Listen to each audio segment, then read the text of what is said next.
Hi everyone, I'm Cody, W3AMG with BridgeCom Systems. Today we're going to be showing you how to add and delete a contact in your AnyTone radio. Awesome. So over here on the radio, go ahead and click on Menu. After that, you're going to go to Talk Group, this first option up here. From there, you have a few options here. You can look at your Talk Group list. That will also include your contacts if they're personal contacts. And in this case, we're going to create a new one. So go to New Contact, and we have some information we need to put in. So we'll put in the ID. So go ahead and enter an ID in here. There you go. We can confirm, and then we'll just go down the list, a name. We can give it a name.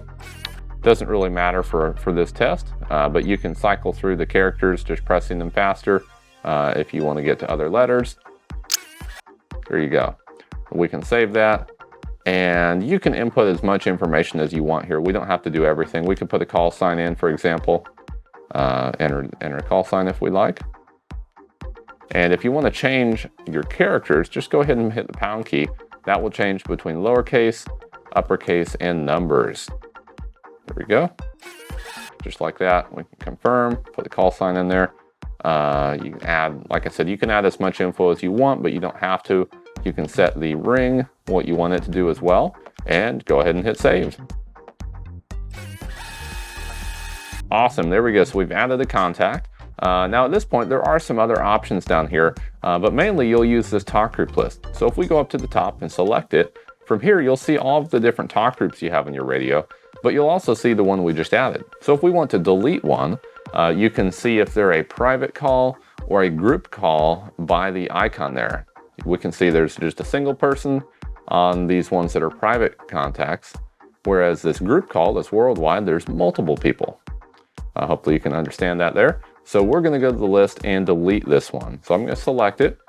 Now from here, you can choose to select it, to edit it, to view it, to delete it, any information there. If you select it, keep in mind it will overwrite the talk group for whatever channel you're on. So just keep that in mind. So we're going to delete it. So delete. Are we sure? Yep, we're sure. There we go, success, it deleted it. Now, if you want to key up a talk group and you don't want it to delete or overwrite whatever talk group you have in that channel, like here, if we selected that, we would overwrite our parrot with that talk group. If you want to just temporarily use one, just hold down 0. And then from here, you can punch in your talk group or the ID. So I could switch this over if I want the talk group. I can go group ID, hit pound again, back to private, and I could punch in the person I want to talk to.